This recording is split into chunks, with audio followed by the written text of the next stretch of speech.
새로운 달 6월이 되었습니다. 빠르죠? 네, 이제 한 이번 달 지나면은 반년이 지나가는 거예요. 그러면 이제 반이 남았는데 무엇 했나 이런 생각이 드는 거예요. 네, 뭐 했지? 지금까지 5개월 동안 뭐 했지? 그런 생각이 드는데 뭐 했습니까, 우리? 모르시겠어요. 열심히 예배하고 또 어려웠던 3년의 시간들을 보내고 또 안에 두드리고 또 보듬고 해야 되는 일들이 있어서 조금 더 하는 거죠. 그러다 보니까 마음도 맞아지고 오늘 일부 예배를 드리는데 선생님들이 매주마다 한 주 한 주 번갈아 가면서 청소년부가 오늘 찬양하고 또 저학년 선생님들이 또 찬양하고 번갈아 하면서 하거든요. 근데 오늘은 저학년 쑥쑥학교 자람학교 지도하는 선생님들 교역자들 나와가지고 찬양을 했어요. 그런데 그 찬양을 어떤 찬양을 드렸냐면은 이런 교회 되게 하소서. 여러분 아시는 찬양이죠? 이런 교회 되게 하소서. 그런 찬양을 했는데 그 가사말에는 많은 게 있거든요. 그런데 제 마음에 탁 와닿았던 그 가사 중에 하나는 주님의 마음을 담는 교회. 주님의 마음 닮아서 빛 대신 주님, 주를 전하는 교회가 되게 해주십시오 하는 그런 찬양의 고백을 드렸어요. 그쵸? 주님의 마음. 근데 여러분, 주님의 마음이 어떤 마음일까요? 주님의 마음을 가지려면은 성도들도 다 주님의 마음을 가져야만 교회가 그렇게 되어지는 건데 그 마음을 가진 사람들, 세상 사람들이 만난다면 만나는 사람은 얼마나 기쁨이 되고 힘이 되고 복이 될까? 그런 생각이 들었어요. 여러분, 많은 것 쫓아갈 수 있고 많은 거 원하는 것들도 있지만 하나님이 원하시는 그런 한 분 한 분들이 되시고 또 여러분이 교회를 함께 이루어 주셔서 소망이 없다라고 말하는 이 땅 가운데 하나님의 평화를 함께 나누는 우리 모두의 삶이 되시기를 부탁드립니다. 오늘 우리가 나눈 고린도 후서 4장 5절부터 봐서 무슨 말인가 잘 모르겠습니다. 무슨 내용인지 잘 모르겠어요. 처음부터 보면은 인사말이라도 있고 누가 누구에게 쓰고 있다라는 것 정도는 알겠는데 훌쩍 앞에 뛰어넘고 4장 5절부터 보았으니 이게 무슨 말이야? 이렇게 생각하실 수도 있을 것 같다라는 겁니다. 여러분 한번 대답해 보시겠습니까? 고린도 후서 말씀이에요. 누가 썼죠? 사도 바울께서 어디에다가 보낸 편지입니까? 고린도 교회에다가 보낸 편지지요. 고린도 교회, 고린도 지역에 있는 교회들에게 이제 보낸 편지인데 여러분 그 편지글에는 때로는 섭섭한 마음이 들기도 합니다. 때로는 어쩔 때는 또 격려가 되는 마음 아니면 힘을 주는 마음 이런 것들도 있고 그런데 이 고린도 후서의 이 편지는요 어떻게 말을 하고 있느냐면 사도 바울의 사적인 감정들이 많이 들어가 있는 편지다 이렇게 말을 합니다. 아니 무슨 일이 있었길래 사적인 마음들이 이 편지 속에 그렇게 많이 들어간 것일까 생각해 볼 수가 있겠죠. 여러분 하나님의 나라 일들을 하는데 얼마나 어려워요. 오해받는 것도 있어요. 하다가 이거 그냥 그만둘까? 이런 마음이 여러분 올라오다가도 또 내려가고 하루에도 살아가는 동안에도 얼마나 수십 번 일어나요. 그런데 참고 또 참는 게 누구 때문에 참습니까? 하나님의 은혜가 있어서 참고 내려놓은 것 아니겠어요? 지금 다 우리는 그렇게 달려왔습니다. 그런데 내가 안 되겠어. 오늘은 내가 할 말을 해야 되겠다 하면서 손을 둥둥 걷어붙이면서 내가 오늘 좀 할 말 좀 할 테니까 좀 들어봐라. 이렇게 할 때도 있지 않겠어요? 그런데 그 정도까지는 아니어도 오늘 고린도 후서에 있는 이 서신은요 바울께서 고린도 교회 성도들 그리고 이 편지를 어깨 넘어 볼 사람들 얼마나 많은 사람들이 있겠어요. 그 사람들에게 자신의 속마음을 이렇게 드러내는 그 글들이 이제 오늘 말씀인데 뿐만 아니라 고린도 후서 말씀의 마지막 장까지 사적인 그러한 그의 표현, 생각, 말 이런 모든 마음들이 다 기록되어져 있는 좀 특별한 서신이다라고 보시고 오늘 보면은 될 것 같습니다. 그런데 여러분 어떤 일들 때문에 그랬는가 하는 거예요. 여러분 사도 바울이 사도입니까? 아닙니까? 사도 바울 선생님이 사도 맞아요? 사도 바울 선생님이 예수님의 제자가 맞습니까? 아닙니까? 증명을 해보십시오. 어디 예수님의 제자라고 적혀 있습니까? 예수님의 제자는 우리 12명 알고 있는데, 물론 초대교회 나중에도 많은 제자들이 세워지죠. 그런데 공적으로 여기에 기록되어져 있지는 않아요. 사람들이 생각하는 기준이 있었어요. 여러분, 우리가 무슨 자리에 있으려면 기준이 있어야 되잖아요. 아니, 교회에 집사님을 세우는데 그래도 이 정도 신앙의 연륜이 있어야 되잖아. 아유, 장로님, 권사님 뽑는다? 그러면 이 정도의 연륜은 좀 돼야지. 좀 더 나아가서 담임 목사를 세워야 된다. 아니면 이런 기준들이 있을 거 아니에요. 그런 것처럼 여러분, 사도를 세우려면은 기준이 있었을까요? 없었을까요? 있었어요. 있었습니다. 어디에 나오죠? 사도행전에 나와요. 사도행전에 그 기준이 나옵니다. 그런데 어떻게 기록하고 있는가 하면은 이렇게 말을 합니다. 사도행전 2장에 나오는데요. 요한의 세례로부터 우리 가운데 올려져 가신 날까지. 누구를 말하는 거죠? 예수님 말하는 거예요. 예수님이 처음에 오셔서 세례 요한에게 세례 받으셨어요. 그리고 하늘에 올려지기까지 뭘 말하죠? 승천을 말하는 거예요. 부활 이후에 승천을 말을 하시는 거죠. 그래서 그 하나님이, 그 예수님이 지금 어디에 계신다고요? 하나님 나라에 지금 다시 오실 날을 손꼽아 기다리시면서 지금 위에 계신다라는 거예요. 그 날까지 주 예수께서 우리 가운데 출입하실 때에 항상 우리와 함께 다니던 사람 중에 하나, 그 사람이 누구라고요? 사도. 그 사람이 사도예요. 그러니까 예수님하고 같이 있었던 사람. 예수님이 부활하시고 하나님 나라에 승천하신 거 어떻게 한 사람? 본 사람. 그 사람이 사도다. 이렇게 분명하게 규정하고 있어요. 그런데 유대인 사람들, 유대인 지도자들, 이런 사람들은요, 아니, 이런 기준들이 있는데 이 바울이라는 작자가 무슨 사도가 될 수 있겠느냐는 거야. 이렇게 물어보는 거예요. 따지는 거죠. 여러분, 그런데 이 사도 바울 한번 보세요. 사도, 이 사람들이 보는 세상의 기준을 보면 사도는 아니죠. 그런데 공생애는 함께 보내지는 않았지만, 그리고 공생애를 보내야 되는 그 시점에 바울 사도는 어떤 사람이었는가 하면 예수 믿는 사람을 죽이는 사람이었거든요. 그러니까는 더더욱 사도라고 말하기에는 진짜 어려운 거예요. 그런데 단지 이 사람이 사도다라고 말할 수 있는 한 가지만 말해봐라. 그러면은 어디에 있죠? 다메섹에 가는 길. 그리스도인들을 잡아서 잔멸하려고 가는 그 길 가운데 바울 사도께서 누구를 만나는가? 바로 핍박했던, 그가 그렇게 핍박했던 예수 그리스도를 만나는 것이 전부예요. 그것뿐입니다. 그런데 여러분, 그게 엄청난 일이 되잖아요. 그 자리에서 예수 그리스도를 만나는 일을 통해서 그의 삶이 완전히 어떻게 변했습니까? 180도 변했어요? 360도 변했어요? 네?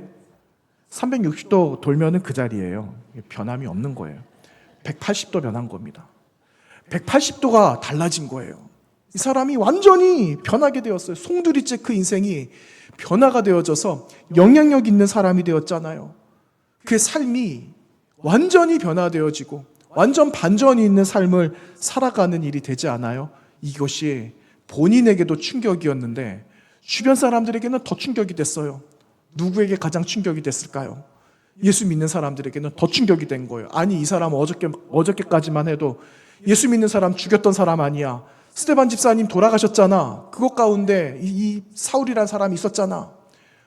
그런데 쉽게 믿겠어요? 안 믿겠어요? 충격인 거죠.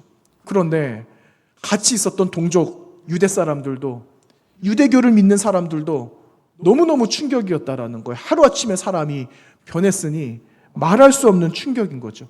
여러분, 이 충격이 무엇을 증명하는 걸까요? 복음이 가진 힘이다라는 거예요. 복음은 곧 예수님을 말하거든요.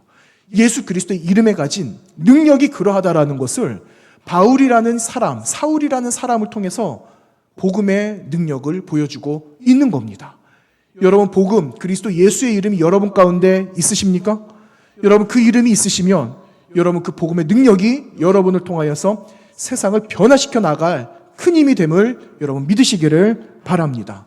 여러분, 이 사도 바울 선생님, 이렇게 변화될 가능성이 없었던 사람이에요. 그런데 그 사람이 그리스도인들을 대변하잖아요. 그리고 그리스도를 위해서 내가 날마다 죽는다라는 그 고백하지 않습니까? 이렇게 될 수 있었던 것 복음이 가진 능력 때문이었다라고 말씀드린 것처럼 여러분 복음으로만 가능한 것임을 그는 증거하고 있다는 것을 볼 수가 있습니다.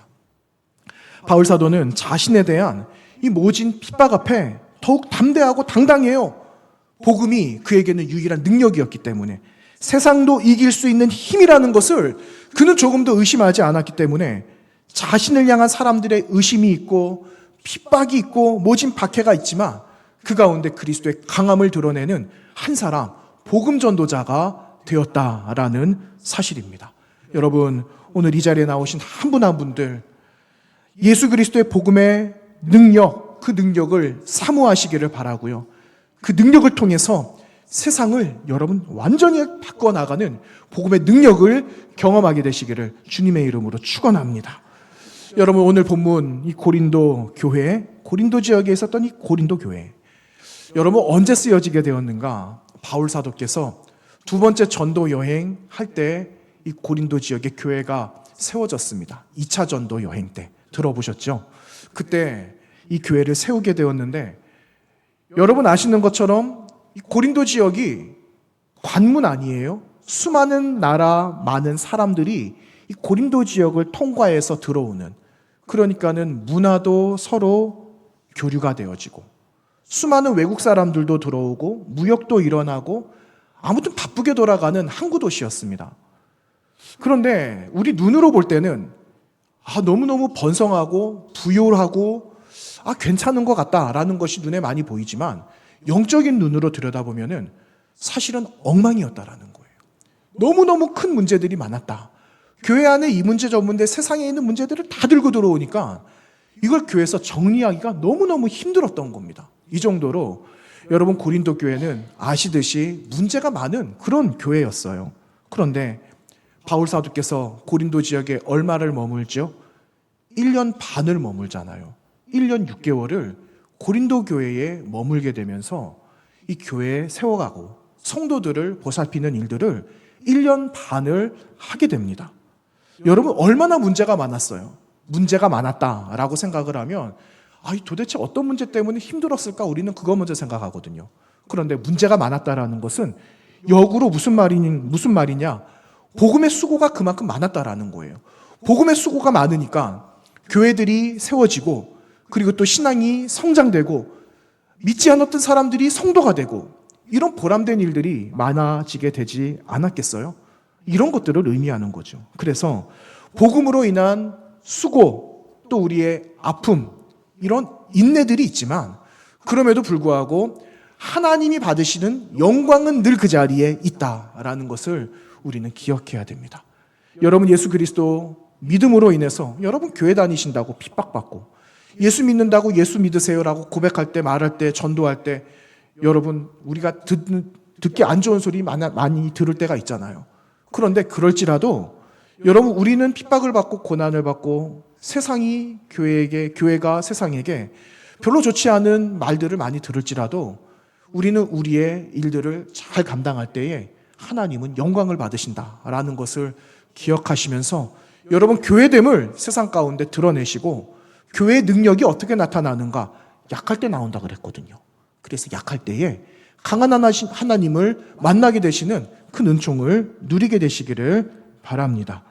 여러분 바울 사도께서 1년 6개월을 고린도 교회 섬겼다 그랬잖아요. 그리고 나서 1년 6개월이 지나고 나서 떠났어요. 이 고린도 지역을 떠나게 되는 거죠.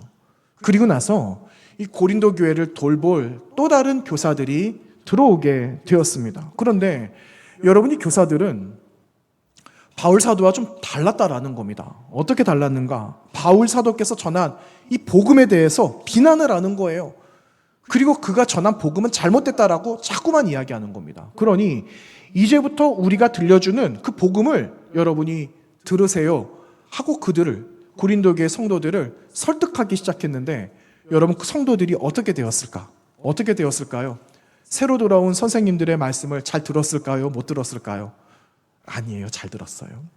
너무너무 잘 들어서 교회 성도들을 또 세워나가는 겁니다. 그런데 여러분, 이 사람들 누구였을까 하는 겁니다. 이 사람들 유대인들이었거든요. 유대적인 배경을 가지고 있었던 기독교인들이었으면 틀림이 없어요. 그런데 여러분, 바울 사도가 좀 달랐다라는 거예요. 바울 사도도 유대 사람이에요. 그런데 유대 사람임에도 불구하고 바울 사도께서는 다른 그리스도인들과 달랐던 것이 무엇인가? 여러분, 복음을 누구에게 전하라고 하셨습니까? 우리 동족을 통해 가지고 이방 사람들에게 전해야 되는 것 아니에요? 이방 사람들에게 전해야 되는데 한 가지 잣대를 가지고 이거는 이렇게 해야 됩니다, 이건 저렇게 해야 됩니다라고 처음에 첫 수갈에 갖다 대면은 이 사람 예수 믿겠어요? 안 믿겠어요? 너무 문턱이 높고 너무 기준이 높아서 마음은 닫지 않겠습니까? 바울 사도께서는 이방 사람들이 복음을 잘 듣도록 하기 위해서 그들에게 너무너무 관용적인 마음으로 그들에게 다가갔다라는 거죠. 그 중에 여러분, 한 가지 문제가 있었어요. 어떤 문제가 있었는가?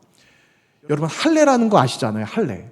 이 할례라는 것은 유대 사람들 남자아이가 처음 태어나면은 며칠 만에 할례를 한다라고 합니까? 8일 만에 하잖아요. 8일 만에. 8일 만에 할례를 해서 내가 하나님의 백성, 선민이다라는 것을 몸에 흔적으로 남기는 거예요. 그런데 여러분, 유대 사람들 뭐라고 말합니까? 할례 받아야 됩니다라고 말을 하는데 이 바울 사도께서는 뭐라고 말을 하는가? 할례는 몸에다가 받을 것이 아니라 어디에다가 받으라고요?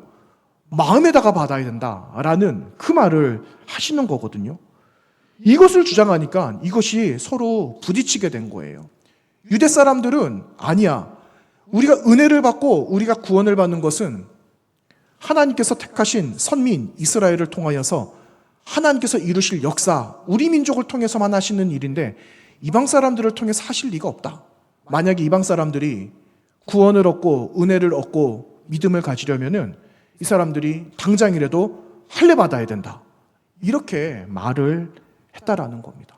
이것이 자꾸 부딪히고 논란이 된 겁니다. 여러분, 그럼에도 불구하고 바울 사도께서 전하는 복음은 한 가지밖에 없어요. 한 가지 전하는 복음이 뭐라고요? 바로 예수 그리스도의 이름을 전하는 거죠.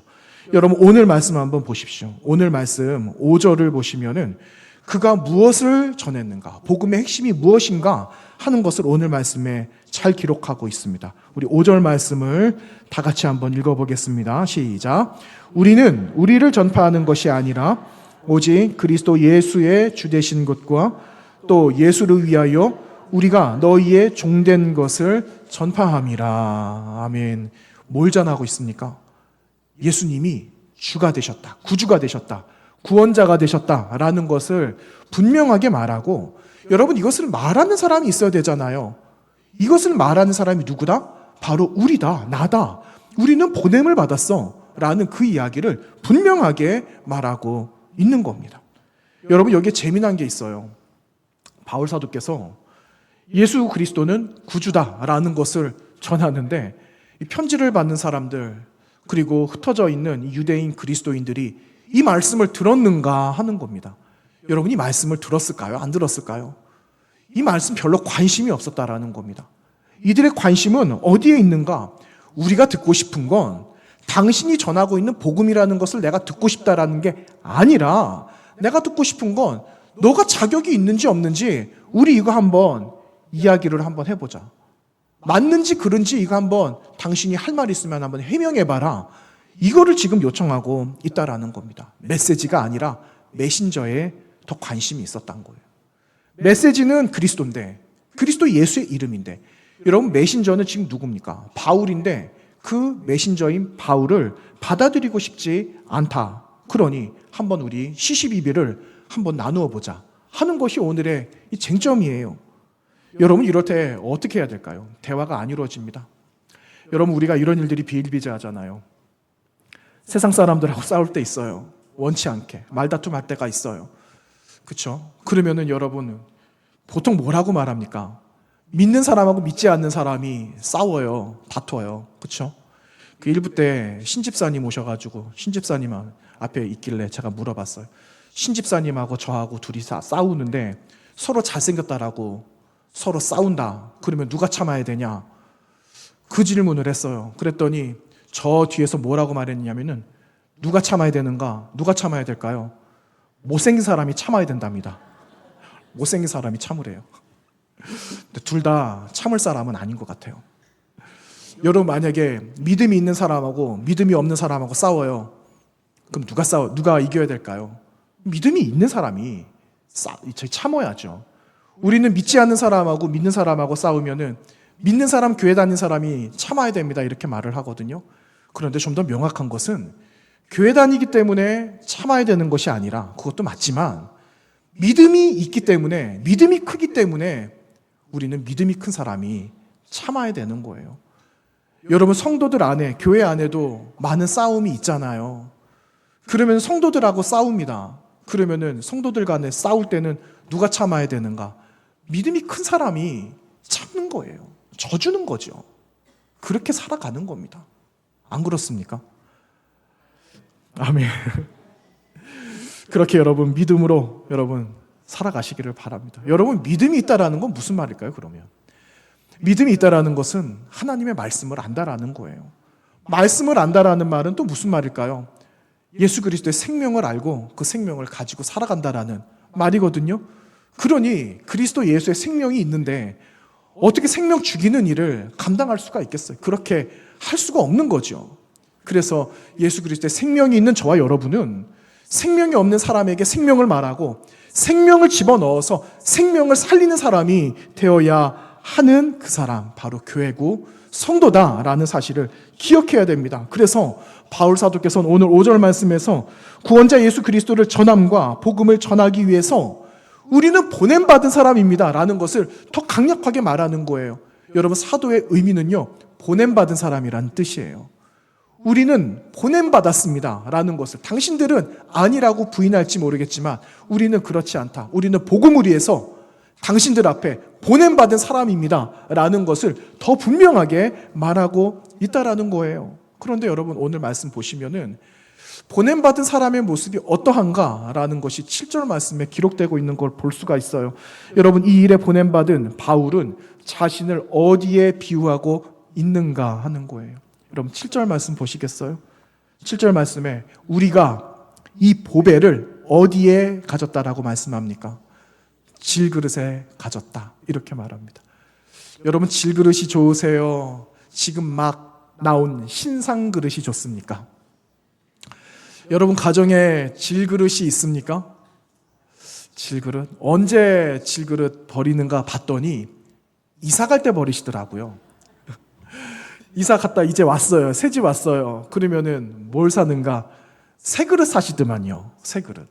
새 그릇을 사가지고 새 집에 어울리게 새로운 식탁에 새 그릇을 놓고 그렇게 쓰시더라고요.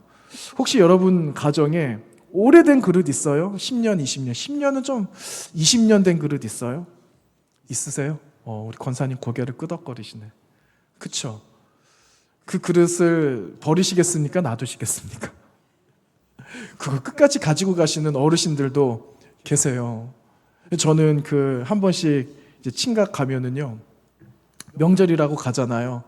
그러면은 이제 어머니께서 뭘 주시느냐면은요, 숟가락 주세요. 숟가락. 저 고등학교 때 썼던 숟가락.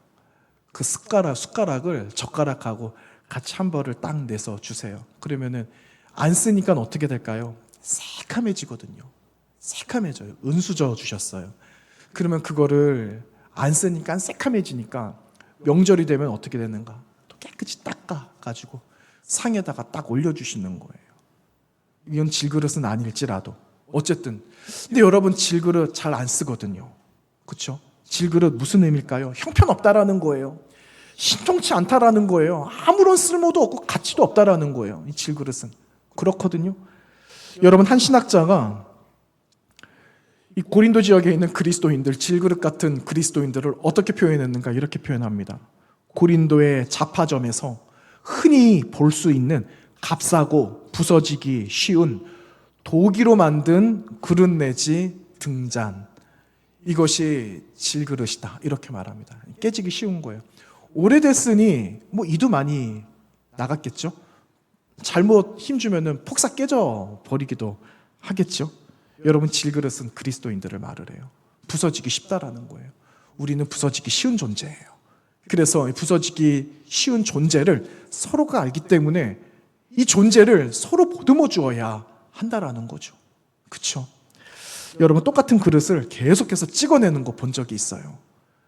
그러니까는 이게 플라스틱이에요. 플라스틱을 이렇게 녹여가지고 기계로 위에서 꾹 누르니까는 그릇이 하나 딱 나오더라고요.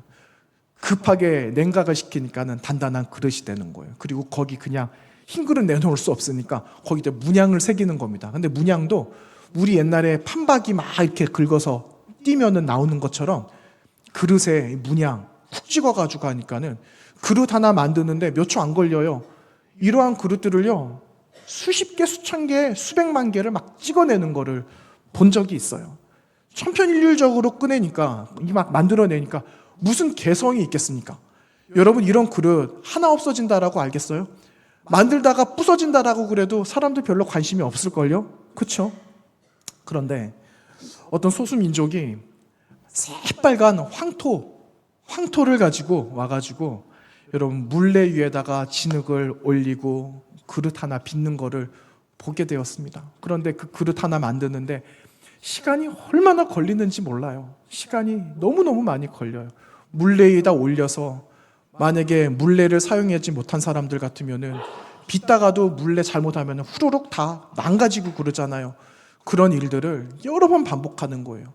예쁘게 빚어지고 조금 흠이 생기면 다듬고 고치고 이 일들을 반복하는 거예요. 그래서 그릇 하나를 딱 만듭니다. 여러분, 이렇게 시간을 많이 들여가지고 하나의 그릇을 만든 이거 사람들이 알아줄까요?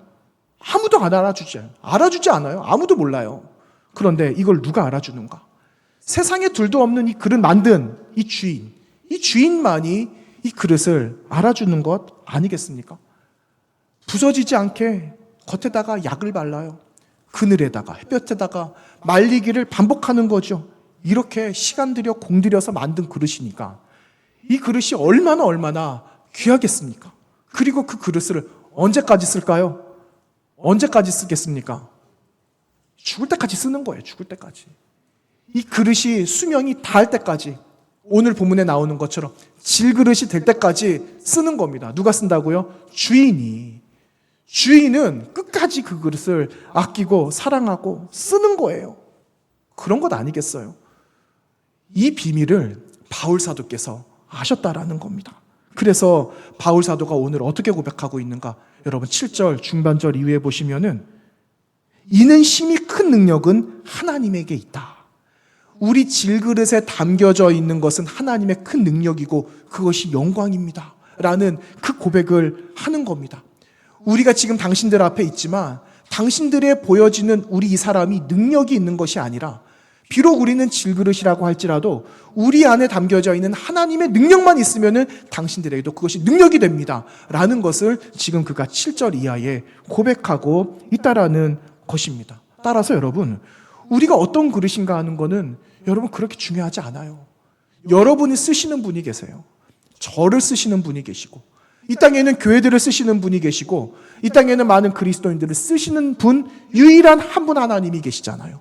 그 손 안에 붙들린 바가 되면은 여러분, 우리가 질그릇일지라도 깨어져 가는 질그릇이라고 할지라도 여러분 아무런 상관이 없습니다. 여러분, 이것을 기억하시기 바랍니다. 우리를 택하셨기 때문에, 우리를 택하신 손에, 그분 안에 손에 있기만 하면 된다라는 것을 여러분 기억하시고, 여러분 믿음으로 나아가시고 믿음으로 그리스도 예수의 이름을 증거하시고 핍박을 받더라도 영광되는 순간이다라는 것을 고백할 수 있는 저와 여러분이 되시기를 바랍니다.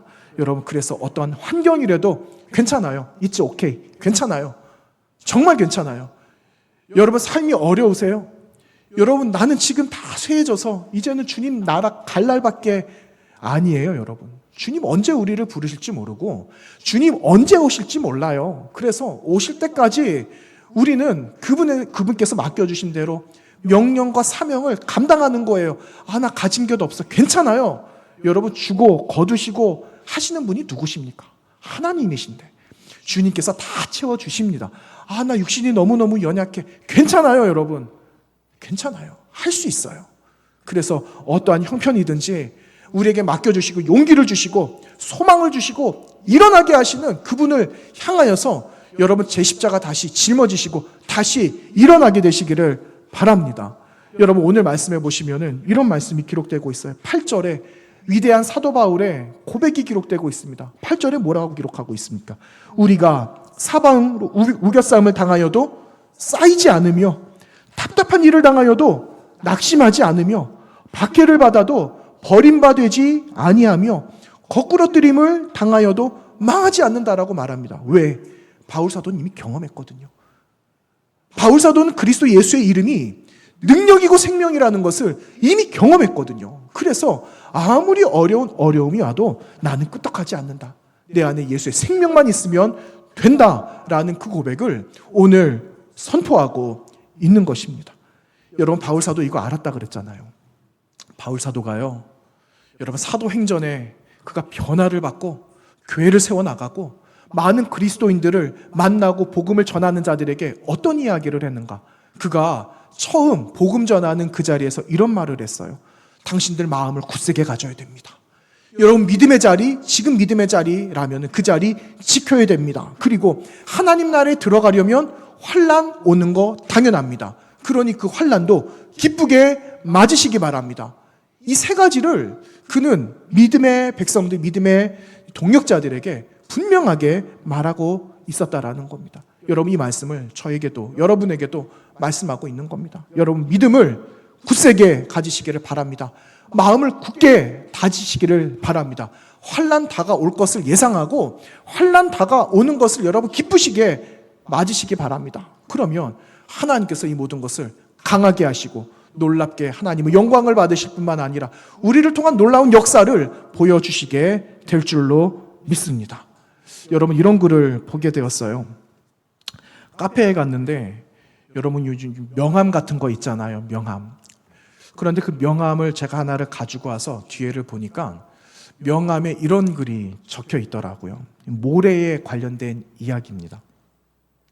아주 작은 알갱이인 모래는 알갱이와 알갱이 사이에 제 부피보다 더 큰 반 이상의 공극을 가지고 있습니다. 이렇게 말을 해요. 여러분 공극이라는 것은요. 입자들이 모여 있을 때 입자 촘촘하지만 그 사이에 비집고 있는 새로운 공간을 공극이라고 말을 합니다. 여러분 모래 알갱이 여러분 얼마나 작아요? 겨자씨보다도 더 작습니다. 겨자씨보다도 더 작은 아주 존재가 없는 이 모래 알갱이. 근데 모래 알갱이들이 서로 끈끈하게 붙으면은요 자기 부피보다 더 큰 공간을 만든대요. 그래서 모래 위에서 씨름을 해도 다치지 않는 거예요. 신기하잖아요. 그렇죠? 그런 겁니다. 그런데 여러분 그 질그릇을 보세요. 질그릇 시간이 지나면은 구멍도 납니다. 시간이 지나면 이빨도 빠져요. 금도 생겨요. 그런데 그거는 공극을 갖고 있지는 않지만 어쨌든 금이 있고 미세한 틈이 있지만 그 안에 담겨져 있는 것이 무엇이라고는 성경은 기록하고 있죠. 그리스도의 영광의 빛이 그 안에 담겨 있다라고 말하거든요. 여러분 빛이 드러나려면 비집고 나가야 돼요. 질그릇 안에 있는 빛이라고 할지라도 질그릇 사이사이 금이 나고 미세한 구멍이 있다면 여러분 미세한 구멍을 통해서 생명의 빛이 나아갈 수 있게 된다라는 겁니다. 여러분 이게 반전이에요. 여러분 우리는 이미 질그릇이에요. 아무런 소망이 없고 형편 없는 아무도 알아주지 않는 그러한 질그릇에 불과합니다. 그런데 여러분 안에 담겨있는 것이 무엇인가를 보기 시작하면 여러분 그 질그릇이 달라진다라니까요. 여러분 안에 무엇이 담겨져 있습니까? 그리스도 예수의 영광의 빛이 담겨져 있다라는 것을 여러분 기억하시고 질그릇이지만 질그릇도 그분이 쓰신다라는 것을 기억하시고 여러분 깨어지지만 사라지겠지만 달아 없어져 버리겠지만 그분 손 안에 있다라는 것을 기억하시고 그럼에도 나는 그리스도 예수의 영광을 위해서 살아간다라는 그 고백으로 이번 한 달을 여러분 살아가시기를 바랍니다. 하나님이 반드시 여러분 편이 되어주십니다. 이미 그분은 우리의 편이 되어주셨어요. 이제는 우리가 인정을 하면 됩니다. 그분이 내 편이다라는 것을 인정하면 되는 거예요.